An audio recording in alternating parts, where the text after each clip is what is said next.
miércoles, atento a las preguntas que ustedes tengan. Primero les quiero hacer una pequeña introducción a las colegas y los colegas. Gracias. Muchas gracias aquí a su colega Gerardo Aristizábal, veterano, cumplió 65 años hace poco, no se le nota. No, mentiras. La coyuntura del país en esta elección del 8 de marzo no es una elección cualquiera. Realmente, por primera vez en muchos años, los colombianos van a decidir el destino del país en marzo, ni siquiera en mayo o en junio. Y lo van a decidir porque Colombia no está condenada a los extremos. Cualquiera de los extremos que ganase divide irremediablemente al país. Un país dividido no puede resolver los retos que tenemos por delante, empezando por la salud. Yo soy médico y voy a reconstruir el sistema de salud para proteger a los colombianos, pero también está el reto de seguridad, el reto fiscal y sobre todo el reto de productividad, porque hay que poner a crecer la economía. Si no hay plática produciendo en el país, no hay con qué pagar los subsidios ni cerrar la deuda social. No se logra financiar los subsidios a la gente al debe si Colombia no se pone a producir. La apuesta agroindustrial, agrícola, me detengo en ella porque vengo de visitar en Tierra Negra un grupo de campesinos amigos y hay cosas que verdaderamente duelen. De medio centenar de campesinos que saludamos, todos tienen hijos y no hay un solo hijo de esos campesinos trabajando el campo. Todos abandonaron el campo. Uno de ellos me dijo: el campo colombiano está viejo, viejo y abandonado.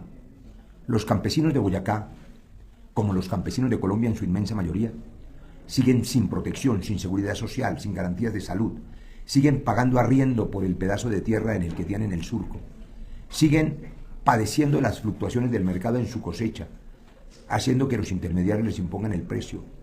Voy a reconstruir el IDEMA como centro de acopio para garantizar el seguro de cosecha y vamos a garantizar 5.000 kilómetros de vías terciarias para que puedan sacar sus productos. Cada campesino merece ser un empresario del campo.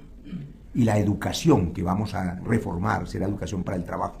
Voy a poner el SENA desde quinto y sexto bachillerato. Los campesinos y sus hijos y también los jóvenes de las ciudades quieren aprender un arte, un oficio que les permita trabajar. La gente no quiere que le regalen nada, lo que quiere es la oportunidad de trabajar.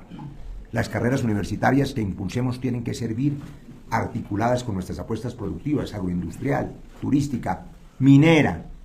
Yo no voy a permitir que la nevera de los colombianos esté vacía y con hambre, con la riqueza enterrada.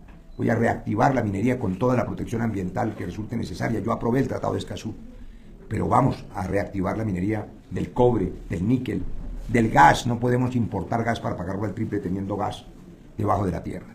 Para ponerles ejemplos de cómo una educación universitaria que esté articulada con esas actividades empresariales le permiten al joven estudiar para poder tener trabajo. Todas esas tareas solo se logran uniendo al país. Un país dividido paraliza la economía, genera conflicto social y es ingobernable. Unir al país es también unirlo con sus gobernadores y sus alcaldes. Ayer, con sus colegas en Bogotá, anuncié, y lo hago hoy aquí desde Boyacá, que voy a unificar el periodo de alcaldes, gobernadores y presidente. Los planes de desarrollo están totalmente desarticulados. El plan de gobierno del presidente es totalmente distinto al del gobernador o los alcaldes. Solamente gobernando unidos como una sola patria podemos impulsar un proyecto de nación. De paso, vamos a ahorrarnos 500.000 millones de pesos que cuestan las elecciones en la mitad del término y un montón de procesos electorales y preelectorales que hacen que se entorpezca la ejecución de los alcaldes. Para poder unificar el periodo, quiere decir que los próximos alcaldes y gobernadores se van a elegir en el año 2030. Se van a elegir en el año 2030. Los actuales alcaldes o gobernadores podrán reelegirse por 2 años, si el pueblo lo quiere. Si el alcalde es bueno, lo reelegirán. Si el alcalde es malo, pues le ganará la oposición. Será una oportunidad para refrendar el mandato o para revocarlo. Pero los actuales alcaldes y gobernadores podrán ir a las urnas en octubre del año 2027, como está previsto, para elegirse hasta agosto del 2030. Realmente hasta mayo del 2030, que será el día en que vamos a elegir al tiempo presidente, alcalde y gobernador. Esa unificación de periodos será también la unificación de los planes de desarrollo. Finalmente, en lo que tiene que ver con este departamento, Boyacá es un departamento que tiene todo el potencial que tiene Colombia como nación. ¿Cuáles son las apuestas en las que Colombia puede aumentar su productividad y reactivar la economía? La apuesta agrícola, Boyacá la tiene, toda, es despensa. La apuesta turística es uno de los lugares más bellos de Colombia, pero necesitamos turismo de clase mundial. Voy a importar viejitos y viejitas, pero con euros y dólares, que se están muriendo de soledad y de frío en los inviernos largos del cambio climático. Y vamos a garantizar un nuevo tipo de hotelería para el cuidado del adulto mayor que permite generar empleo para psicólogas, trabajadoras, educadoras. La apuesta principal, la más rápida para generar empleo, es la reactivación de la construcción. Vamos a construir 1 millón de viviendas en los 4 años porque eso le da empleo al carpintero, al plomero, al electricista, al arquitecto, al transportador. Le sirve al obrero, le sirve al empresario. Y en el campo voy a dividir el Ministerio de Agricultura en un Ministerio de la Economía Familiar, Popular, Campesina, para darle vida digna al campesino, y en ese ministerio vamos a reconstruir el IDEMA, el centro de acopio, las cadenas de frío, los frigoríficos. Vamos a garantizar que no ocurra como hoy, que estamos importando papa del Canadá, procesada, teniendo la papa pudriéndose aquí, o comprándola o regalándola en las carreteras. El campesino necesita crédito, el campesino necesita tierra. Hemos empezado a darle tierra a los campesinos, es cierto, en este gobierno. Yo firmé el acuerdo de paz cuyo primer punto es la reforma agraria, pero eso no es suficiente. Si el campesino no tiene crédito, no puede ponerla a producir. Hay que asociar al campesino con el empresario, y para eso es el otro ministerio. Este es Economía Campesina Familiar Popular, este es Agroindustria con vocación exportadora. Y no solamente la papa, la fruta. No podemos seguir importando fruta cuando aquí en Boyacá se da silvestre, y hay que garantizar que se compre al precio justo en esos centros de acopio que serán el nuevo IDEMA. Y controlar el contrabando. Cuando la papa está en el piso, el precio, le toca regalarla al campesino. Y cuando empieza a mejorar un poquito el precio, como ahora que está a 140.000 la carga, entonces abren el contrabando del Ecuador. Vamos a proteger al campesino colombiano. Hoy los campesinos no tienen pensión, no tienen seguridad social, sus hijos no tienen educación y no tienen tierra. Vamos a darle la tierra al campesino para que se vuelva empresario del campo. De manera que eso es lo que se define el 8 de marzo. Y por supuesto dependerá de que cada colombiano con total libertad pida el tarjetón. Termino con esto. Esta madrugada estuve en el puente de Boyacá, donde nos enseñaron desde niños que éramos libres. Pues yo le digo al pueblo de Boyacá y al pueblo de Colombia, ustedes son libres de tomar la decisión el 8 de marzo de pedir el tarjetón de la consulta. Colombia no está condenada a los extremos y Colombia merece una nueva oportunidad. 11 millones de colombianos votamos hace 4 años por el cambio y elegimos a Petro. Solo 1,5 millones votaron por Iván Cepeda en octubre, el legítimo candidato de la izquierda. Yo convoco a los otros 9,5 millones que nos acompañaron en ese deseo del cambio a que el cambio avance, pero un cambio seguro, estable, y esa decisión se toma el domingo 8 de marzo. Una píldora adicional, con mucho respeto por quienes quieren votar en la consulta uribista. Votar en la consulta de la centro derecha o del uribismo es más o menos inútil, porque ya se sabe que esa consulta la gana Paloma Valencia, la senadora, que termina en fórmula con Abelardo de la Espriella, así que ningún voto cambia la historia. Lo que sí cambia la historia es la consulta del Frente por la Vida, porque garantiza un gobierno que una al país y que le dé garantías a todos. Yo sé unir el país, yo sé sanar esas heridas.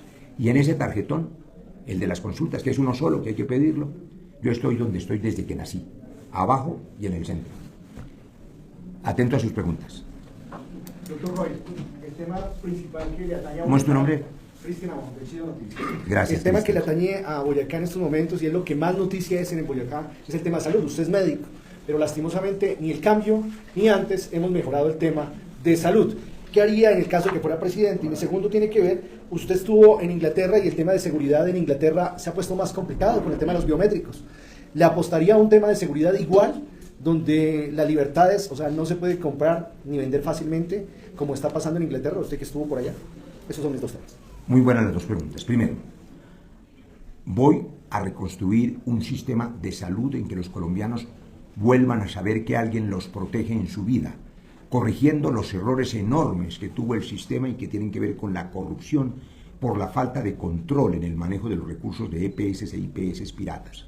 102 billones al año invertimos los colombianos en un sistema de salud que terminan todos en el sistema financiero congelados por la dilación en los pagos mientras se cierran los servicios de clínicas y hospitales. Yo sé reparar el sistema de salud. Está escrito desde el 2017, porque yo soy el autor de la ley estatutaria en salud. Y allí describí con precisión qué era lo que había que hacer con la ley ordinaria. Poner auditorías en las EPS que abusaban, algunas funcionaban, otras abusaban. Ponerle auditorías a las clínicas, algunas funcionaban, otras abusaban. Las mejores clínicas de América Latina son colombianas y son fundaciones de origen privado, como la Fundación Santa Fe o la Valle de Lili. Pero había clínicas de garaje que hacían facturas falsas. Por ejemplo, en el 2019 se facturaron 10.000 cirugías de tallo cerebral. ¿Dónde están esos neurocirujanos? Esas cirugías eran falsas para robar dinero. Había que hacer y hay que hacer esas auditorías. Y hay que eliminar la integración vertical, que implicaba que la EPS abusaba de los trabajadores de la salud, no solo poniéndoles, y todavía lo hacen, salarios indignos, honorarios indignos, sino que además obligaban al médico, a mis colegas, a atender hasta 6 pacientes en 1 hora, cuando en 10 minutos, por supuesto, no se puede saber qué es lo que hay que recetar y decidir para salvar la vida o aliviar el dolor de otra persona. Cambiar la integración vertical, garantizar una condición digna para los trabajadores de la salud, establecer la atención primaria en salud y recuperar la red pública hospitalaria. Eso está inventado, yo lo sé hacer. ¿Por qué no se hizo en este gobierno? Porque no me presentaron la reforma a tiempo cuando presidí el Congreso. Cuando yo construí una coalición armónica, aprobamos todas las leyes que me fueron puestas a consideración. Se demoraron en presentar la de salud y después quisieron imponerla, sin concertar, sin dialogar. Como resultado, hoy no hay reforma. El Congreso también, en mi opinión, se equivocó, no aprobándola, porque dejó a los colombianos sin reglas de juego. Y se necesitan unas reglas de juego. Yo sí sé aprobar la reforma a la salud y será la primera que apruebo. Sobre seguridad, 2 años en Londres. En Londres hay 1 millón de cámaras de seguridad, 1 millón, entre públicas y privadas. Usted camina a la 1 de la madrugada por cualquier calle de Londres y se siente seguro. Y los índices de crimen y de homicidios, ojalá los quisiera yo, para las 12 ciudades de Colombia donde se cometen el 73% de los crímenes. Hace ya un par de meses anuncié mi propuesta de seguridad total, que implica lo siguiente. Yo no hubiese comprado los aviones Gripen, porque esos aviones de guerra no me sirven para proteger al tunjano del atraco, del asalto, del robo del celular. Ni siquiera me sirven para ir por alias Mordisco o por los ejércitos mafiosos. Hay que modernizarse con tecnología. Voy a construir una nueva fuerza aérea policial con drones inteligentes, con inteligencia artificial, que pueda hacer, sí, reconocimiento facial del delincuente que reincide. Porque aquí, como no deja de sorprendernos, capturan a un asaltante que apuñaló a una víctima y resulta que tenía 6 entradas a la cárcel y lo habían soltado las 6 ocasiones. Hay que hacer una reforma a la justicia. La policía colombiana captura 1.000 delincuentes diariamente, entre raponeros, atracadores, asaltantes, violencia intrafamiliar, porte ilegal de armas. ¿Sabe cuántos sueltan al otro día? 800. Porque las normas están hechas para darle garantías al criminal y no a las familias colombianas. Y en cuanto a los ejércitos mafiosos, hay que ir por ellos. Hoy, en mi opinión, no hay guerrillas. Lo que hay son ejércitos de narcotráfico que son capaces de matar cruelmente, como vieron ustedes hace 3 días en Tame, Arauca, sin ninguna piedad. Y por supuesto el Estado tiene que ser fuerte, inclusive para hacer procesos de paz. No se puede hacer procesos de paz si el Estado no tiene fuerza legítima. Doctor, buenos días. Javier Niño, Noticias Caracol. Son 3 inquietudes. Primero, ¿cómo está su relación con la izquierda, con Iván Cepeda? ¿Qué ha pasado con todo este tema? Segundo, ¿cómo piensa usted o cómo analiza usted la posibilidad de un nuevo decreto de emergencia económica frente a lo que viene sucediendo pues, con los empresarios del país? Y tercero, ¿cree usted que se está atendiendo bien el tema de la emergencia en Córdoba? ¿Cómo cree usted que se está atendiendo en este momento esa situación tan grave que está sufriendo el país en esta región? Gracias, Jairo. Voy a tratar de contestar rápidamente para poder darle oportunidad a otros. Yo llevo 15 años de amistad personal con Iván. Juntos caminamos en defensa de las víctimas, de los derechos humanos. Yo hice la ponencia de ley de víctimas. Reconocí el conflicto armado para poder reconocer a las víctimas. Él me acompañó desde Movice. Luego defendimos la paz, la construimos en La Habana. Defendimos en el plebiscito la paz. Lloramos juntos cuando derrotaron a la paz en el plebiscito y yo me fui a renegociar ese acuerdo. Luego construí la JEP, la Comisión de la Verdad, la Unidad de Búsqueda de Personas Desaparecidas, siempre con el voto de él como senador. Y luego hicimos oposición juntos al gobierno del Centro Democrático que ofreció hacer trizas la paz y casi lo logra. Es la primera vez que no tenemos una comunicación fluida. Le doy 2 datos que me parecen interesantes. El día que se supo que de manera absolutamente ilegítima un conjuez inhabilitado e impedido, el señor Holman Ibáñez, además socio de oficina de nuestro principal contradictor, que es el señor de la Espriella, se iba a atrever, a pesar de estar impedido, a expulsar a Iván de la consulta del Frente por la Vida. Al segundo siguiente de conocer, gracias a ustedes, los medios de comunicación que lo habían nombrado con juez, llamé a Iván, no me contestó, llamé a Gabriel Becerra y le dije, recusen a ese señor porque está impedido. Para mi sorpresa nunca lo recusaron. Cuando el señor profirió el fallo contra Iván injusto e ilegal, les dije, repongan, es decir, apelen para nombrar otro con juez. Para mi sorpresa tampoco lo hicieron. E Iván había anunciado 3 días antes que iba directamente a la primera vuelta. No entiendo porque habíamos acordado ir juntos a la consulta de marzo. Y el hecho de que él haya decidido ir a la primera vuelta no significa que yo vaya a permitir que los 21 millones de colombianos que van a ir el 8 de marzo tengan como única receta la consulta de la derecha que termina en Paloma y en de la Espriella. Vamos a derrotar esa consulta. Por eso convoco a los 11 millones de colombianos, 9 millones y medio de ellos que no hemos votado en esta consulta y que sí votamos por Petro hace 4 años, a que me acompañen garantizando 2 cosas. Una unidad en este país y derrotar la consulta de la derecha. Esa es la razón por la que permanezco en la consulta. La emergencia, el decreto de emergencia. Yo lamenté mucho que el Congreso haya hundido la ley de financiamiento por la polarización. No era para golpear a Petro, sino para los recursos necesarios para los subsidios de los ancianos, de los jóvenes. Y luego la emergencia económica.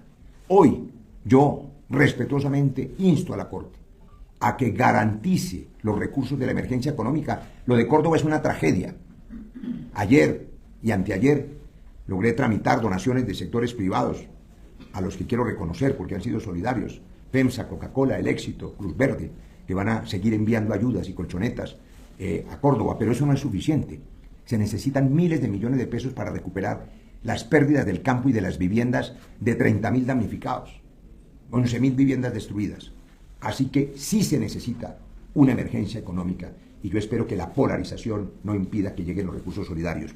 Y eso a propósito de las 2 cosas, del decreto de emergencia y de Córdoba. Precandidato, buenos días. Pregunta Daniel Treviño, del periódico El Tunjano. En los círculos políticos de Tunja corre un rumor con mucha fuerza sobre el futuro de la ciudad. Se dice que ante una eventual salida del alcalde Krasnov, avalado por su partido, ya existiría un acuerdo bajo la mesa entre el presidente Petro y el gobernador Carlos Zamaga para que el sucesor sea Pedro José Suárez Vaca.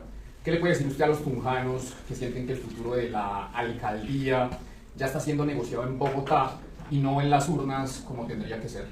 Que quien esparce ese rumor miente, entre otras cosas, por 2 razones. Primero, porque ante una eventual salida del alcalde Krasnov, quien hace la terna es mi partido. Yo soy el presidente de mi partido. Nadie más hace la terna. De suerte que es completamente falso que eso esté acordado y nadie va a decidirlo. Pero además, porque espero que no ocurra. Yo avalé al alcalde ruso, como le decimos cariñosamente, y yo espero que el ruso resuelva su situación, gobierne bien. Yo lo avalé y finalmente la R de ruso es la misma R de Roy, así que tiene mi respaldo. Candidato Edwin Camargo de 7NN Noticias. ¿Qué opinión tiene usted de la reciente declaración del presidente Gustavo Petro en el que anunció posibles atentados o intentos de atentado contra su vida? ¿Teme usted de pronto por su seguridad al recorrer el país en este proceso electoral? Ya vimos que en Colombia le quitaron la vida a un precandidato como fue Miguel Uribe. ¿Qué opina de esto en contra de los líderes políticos que están siendo sometidos también a temas de inseguridad? ¿Le quedó grande al Estado cuidar la seguridad de los colombianos? Bueno, ahí hay 2 cosas. Le voy a decir la primera. No es por coraje, sino por fe que yo no le temo a la muerte. Yo creo en Dios, soy católico. Y sé que la muerte es un camino trascendente. Disfruto la vida cada día como una bendición del Señor y la agradezco y por eso sé que esa bendición hay que ponerla al servicio de otros. Así que sé que es peligroso, por supuesto. Aquí asesinan candidatos presidenciales. Uno de mis colaboradores que está aquí se montó conmigo hace unos días en una avioneta parecida a la de Jason y por supuesto había ocurrido la tragedia. Un par de semanas antes iba yo a viajar a Ocaña con Carlos, mi compañero, y Diógenes, mis representantes a la Cámara de esa zona. No pude llegar, la avioneta se cayó. Pero eso no nos va a detener, porque Colombia no está condenada a la polarización y los extremos producirían, eso sí, la muerte de otras personas. La conflictividad social cuesta vidas humanas. Voy a sanar esas heridas, a unir el país y a devolverle la seguridad y la paz a los colombianos. Sí, es cierto, la seguridad ha flaqueado y los grupos ilegales han crecido por falta de método y de rigor. El modelo de la paz total y quienes la impulsaron, de buena fe seguramente, se equivocaron. Y hoy es un fracaso total. Yo soy un constructor de paz, pero la paz exige la fortaleza del Estado antes que cualquier cosa, inclusive para ser generosos en la negociación. Candidato, buenos días. Usted ha vuelto a hablar con el presidente después de que él mismo dijera que no iba a votar por la consulta. Y lo segundo, porque usted nos dice sobre Cepeda y la no recusación, ¿cree que esa era la intención principal de él, ir a la primera vuelta sin participar en esa consulta? Si me dice. ¿Cómo es tu nombre? Ángela Porras. Gracias, Ángela. Pero es como su favorita, porque se sabe el nombre ahí mismo. Entonces, Ángela, yo tengo una conversación respetuosa y muy cordial, casi afectuosa, siempre con el presidente Petro. Ninguna de mis decisiones dejo de informársela. No consulto mis decisiones porque me debo al pueblo colombiano y porque creo que el país merece un gobierno que nos una a todos, a los petristas y a los antipetristas, y tengo que hablarle a toda Colombia para dar garantías a todos. Creo que el presidente tiene razón en su expresión. El candidato legítimo de la izquierda, que es el senador Iván Cepeda, que sacó 1.500.000 votos limpiamente en octubre, no le permitieron competir conmigo en marzo. Y él tiene razón en decir, el candidato de la izquierda legítima del polo del Partido Comunista, de la Unión Patriótica, no está en el tarjetón. Por lo tanto, él no va a votar la consulta. Pero los otros 9,5 millones que votamos por Petro y que no somos de esos tres partidos, aún no hemos tenido oportunidad de ir a las urnas. Y yo los convoco para garantizarle al país un gobierno de unidad. No sé por qué no apelaron la decisión, no sé por qué no recusaron a tiempo al señor Ibáñez, pero sí sé que la salida de Iván fue absolutamente ilegal y legítima y fue un atropello a la democracia que yo lamento. Tampoco pusieron las tutelas que nos anunciaron, porque lo que yo esperaba y quería y acordé con Iván era competir con él directamente. Ahora convoco a la consulta para derrotar la consulta uribista y para garantizarle a Colombia un gobierno de unidad. Señor. Le quería preguntar precisamente sobre las relaciones con el vecino país. Si usted llega a la presidencia de la República, su gobierno, ¿qué decisión tomaría? ¿De pronto apoyar lo que está sucediendo ahora con Delcy Rodríguez, llamar a unas nuevas elecciones o oficializar de pronto ya como hace unos Vea, esa es una gran pregunta. Una gran pregunta, Juan. Iván, mire, cualquier presidente de Colombia tiene que preocuparse primero por los colombianos y por los problemas de Colombia. Eso significa tener las mejores relaciones posibles con todos los países, aquellos en los que nosotros no decidimos quién es el presidente. El régimen que hay en Venezuela, que es un régimen híbrido, una especie de cogobierno entre la señora Delcy y el gobierno de Trump, no lo entiende nadie, no sabemos cómo va a durar. La extracción o captura del dictador Maduro, porque es un dictador, lo fue, violó derechos humanos, cerró medios de comunicación, no cambió el régimen. Pero sirva la pregunta de Iván para decir lo siguiente. Siempre lo más importante son los intereses de Colombia. En buena hora, la relación entre el presidente Petro y el presidente Trump mejoró el martes de la reunión conocida. Ese día, el presidente Petro hizo un acuerdo binacional para combatir a los delincuentes, fundamentalmente en la zona de frontera colombio-venezolana. Yo apoyo esa decisión de ese acuerdo binacional para la seguridad. Y pregunto a los dirigentes radicales de izquierda si apoyan al presidente Petro o lo abandonan en esa decisión, porque escucho voces que dicen que se entregó al imperio, criticándole ese acuerdo binacional. Yo celebro que se hayan mejorado las relaciones con los Estados Unidos, ayudé a que se mejoraran, porque había otros interesados en que saliera mal esa reunión y que se agudizara la crisis. Inclusive hubo quienes pedían una intervención militar en Colombia. Protegemos la soberanía y los intereses de Colombia y nos relacionamos con todos los países por la diplomacia profesional, que es la manera correcta. Última y nos vamos, dice Gerardo. Doctor Roy, ¿qué opina usted sobre lo que está pasando sobre la denuncia de Abelardo Lasprilla? Y la otra es, ¿cuál es su relación ahorita con el alcalde de Tunja? ¿Cuál es la denuncia de Abelardo Lasprilla? David Luna lo está denunciando por ética. Luna a de Lasprilla, o de Lasprilla a Luna. Tongo le da Borondongo, Borondongo le da... Ok. Yo lo que sé, John, es que cualquier voto en la consulta uribista, con mucho respeto por los candidatos, es un voto inútil, porque esa consulta la gana Paloma y termina en fórmula con de Lasprilla. Y la paradoja es que los candidatos que están allí van a estar obligados a votar por Paloma y luego a irse con de Lasprilla. Por eso la consulta nuestra es la consulta que yo invito a votar. Solo una claridad para yo, es que no es David Luna, sino David Murcia, presidente de Abelardo Lasprilla. Esa es una revelación. David Luna no tiene nada que hacer. Esa es otra cosa, sí, tampoco tiene nada que hacer en la consulta, pero... A ver, se lo voy a poner de esta manera. Se trata de un abogado cuya fortuna la ha construido de manera oscura, con clientes oscuros como el señor Murcia o el señor Alex Saab, que terminan denunciándolo a él mismo. Que responda ante las autoridades. Pero ese abogado además le ofrece a Colombia destripar a la oposición. Bala, violencia y división.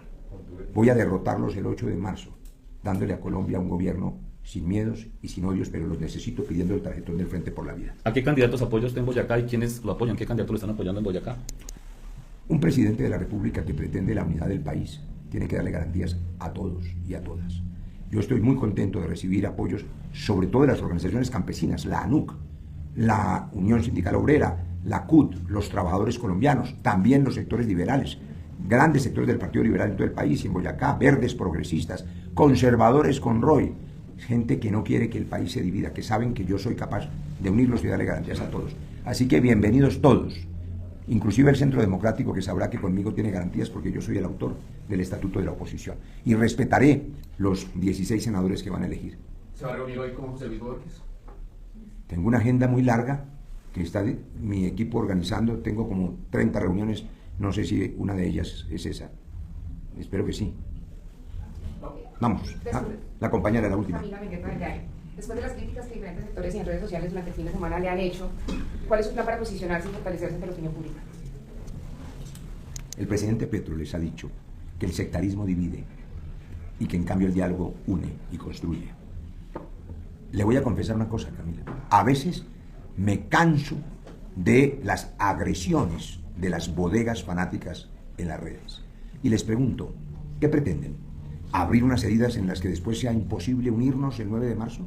Porque yo sigo teniendo vocación de unidad, pero no te pueden invitar a unirte, no pueden pedirte la mano en matrimonio a golpes y a patadas. Yo espero que las bodegas petristas radicales, no el presidente Petro, las bodegas fanáticas se serenen y entiendan que hace 4 años Petro ganó porque nos unimos. Y la fórmula de la unidad es lo que permite el triunfo, y así tiene que ser en esta ocasión. La unidad es la victoria. Muy bien, los dejo, compañeros. Muchas gracias. Muchas gracias.